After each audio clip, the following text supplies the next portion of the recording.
Bienvenue sur PayTourner.tv, c'est la rubrique Tempo du mois de mars avec Mélas et un invité de marque ce mois-ci. Bonjour Pascal, en effet, j'ai le plaisir d'accueillir aujourd'hui Guillaume Déninger, auteur-compositeur, un artiste de talent qui tourne dans toute la région, voire au-delà. Donc bonjour Guillaume. Bonjour à vous tous. En tout cas, ça me fait plaisir d'être parmi vous aujourd'hui.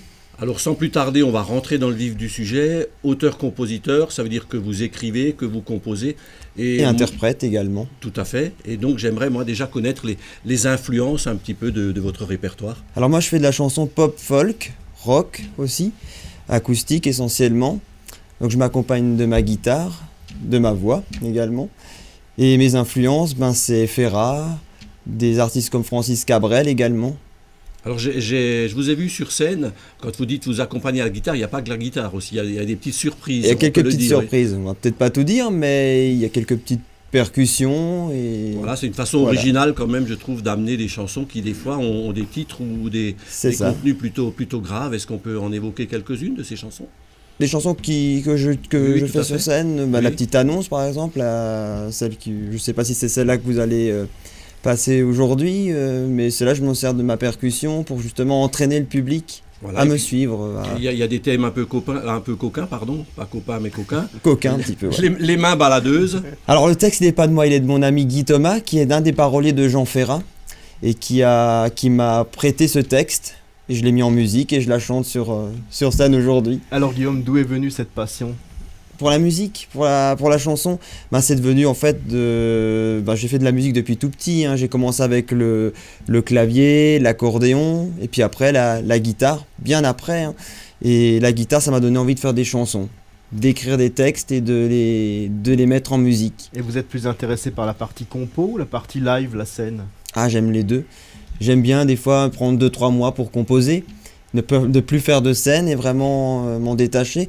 Et par contre, là en ce moment, j'ai envie de faire de la scène et de jouer tout ce qui est. On va en parler un peu plus tard, mais je crois qu'on peut dire que votre carrière a vraiment démarré avec cet album qui date, je crois, de fin 2011, début 2012. Voilà, c'est ça. Fait. Avec de très beaux titres qu'on peut découvrir et entendre sur les plateformes, mais on peut également... Donc cet album-là, celui-là, on peut se le procurer seulement à la fin de mes concerts, parce qu'il est sorti, c'était pas encore l'ère des plateformes, c'est le nouveau. Avec lui, donc déjà, dire des similitudes, en fait, le nouvel album dont on peut parler, un 6 titres également. Un 6 titres également, voilà. Petite annonce bonus. Pourquoi bonus ? Parce que il y a la chanson La Petite Annonce qui a été revisitée par Marco de Oliveira et Rémi Wendling, deux amis qui m'ont arrangé ce 6 titres. Et je l'avais fait en 2013-2014 avec eux. Et je l'ai seulement sorti maintenant. Parce que je me suis dit que c'était le moment. Et en ce moment, je crois savoir que vous tournez énormément. On va citer quelques dates tout à l'heure. Mais je crois qu'on a pour l'instant une vidéo également, Pascal, donc de Guillaume sur scène. Voilà, et je vous propose de découvrir tout de suite l'artiste en images pour se faire une idée plus précise. Sous ma silhouette d'allumette, je me fous des roses et des paillettes, des bimbos, des starlettes, des meufs aussi, des désuètes.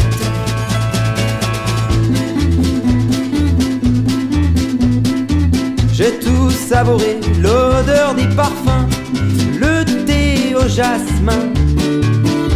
J'ai tout camouflé, mes idées Anna, mon côté fêtard. J'ai tout proposé, ciné, pizzeria, soirée, macumba. Il y a un petit côté Dutronc là-dedans, non ? Jazz manouche, un peu très tendance. Ouais, on peut penser ça aussi, ouais, c'est vrai. Et en général, je crois qu'il y a quand même une influence d'auteurs plus connus. Je pense notamment à Jean Ferrat, dont vous parliez tout à l'heure. Oui, Jean Ferrat. Ça sent un peu le Cabrel aussi sur certains titres. Cabrel que j'ai croisé en 2015, quand j'ai fait le stage Voix du Sud, Voix du Nord à Ilkirch, Grafenstaden.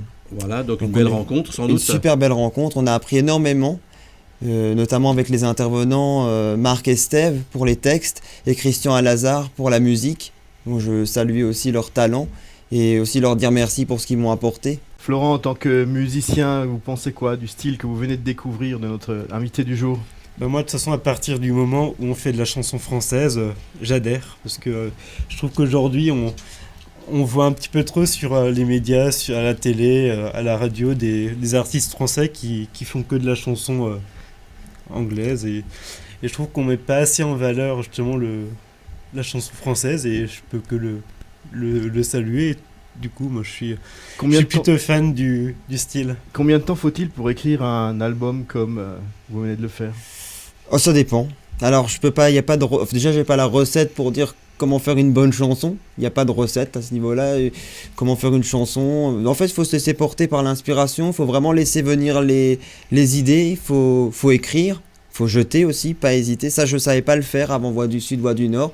Je gardais tout, même ce qui était pas bon. C'était une de mes erreurs, mais aujourd'hui, maintenant, j'ai appris à jeter, à mieux faire le tri pour avoir justement le meilleur après sur scène. Alors ce qu'on ne sait pas aussi, c'est que quand la chanson est écrite et quand elle est posée sur une galette ou sur la plateforme, le plus dur c'est la communication. Alors là aujourd'hui on a un flyer donc qui parle de la sortie donc de ce tout nouvel album.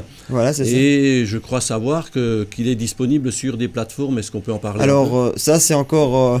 il y a un nouveau flyer qui est en train de se mettre en place puisque maintenant mon album est disponible sur les plateformes Spotify, Deezer, iTunes, etc. Il y a tellement de plateformes, mais ça c'est les principales que je voulais citer quand même, qui sont où là on peut l'écouter, on peut l'écouter librement. Alors je vais faire une petite parenthèse et je vous souhaite autant de succès que celui dont je vais parler maintenant. Notre ami Flo Boer, dont je suis fan et c'est mon coup de cœur, a fait un excellent concert donc à Woodstock Guitar à Ensisheim pour ceux qui connaissent. Si vous allez sur le net, Flo Boer a énormément de dates. Le concert était exceptionnel et je continue à dire qu'il faut absolument aller voir, aller entendre Flo Boer qui fait un tabac. Il est passé par chez nous et je vais essayer dans la mesure du possible de le récupérer dès qu'il sera dispo. Tempo lui a porté chance. C'est vous, votre avenir, vous le voyez comment? Ben moi c'est de faire de la scène, énormément de concerts et puis aller à la rencontre du public et me faire connaître au-delà de la région.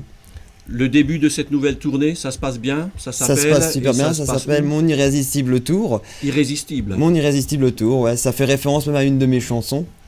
Tout à fait. Qui est jouée dans le spectacle. Et ça se passe très bien. Il y a quelques jours, j'ai fait la première partie de Cécile Corbel également à Münster, une grande artiste aussi qui m'a permis de faire ce rêve, de réaliser ce rêve en jouant avant elle. Et voilà. Alors j'ai quelques dates. Le 1er avril au Fisherman's Pub à Rouffach. Voilà, chez mon ami Raphaël Muller où je vais jouer et je vais m'éclater de nouveau. Donc c'est à Rouffach, c'est chez moi, c'est à domicile. Ça sera peut-être la seule et unique date que je vais faire à domicile. Puisqu'après, ça va être des dates qui vont être faites ailleurs. Voilà, on a le 10 juin au Shamrock Pub à Kaisersberg. Moi, je lance également un appel, et je pense qu'on aura l'occasion d'en parler, Pascal. Il y a un nouveau lieu dans la vallée de Saint-Amarin, donc Pays Turdolaire, c'est au Petit Baigneur. Oui. C'est la pizzeria près de la piscine de Vessarlin, où en ce moment passent beaucoup d'artistes.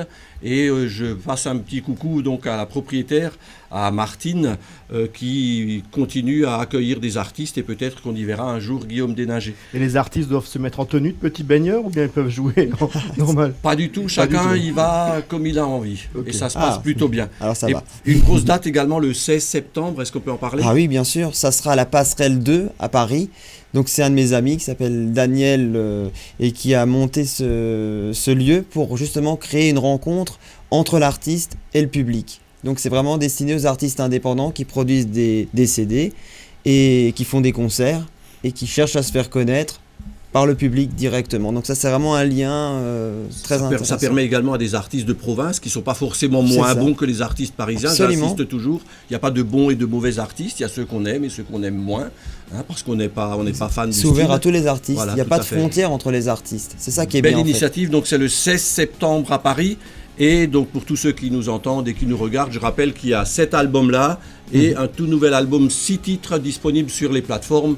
Je propose qu'on applaudisse encore très très fort Guillaume Déninger. Merci d'avoir été avec nous sur PaysTurdolaire.tv. Merci à très bientôt et bon vent à votre album. Merci à vous. Merci On se retrouve tout de suite pour le Rock Tour symphonique dans un instant.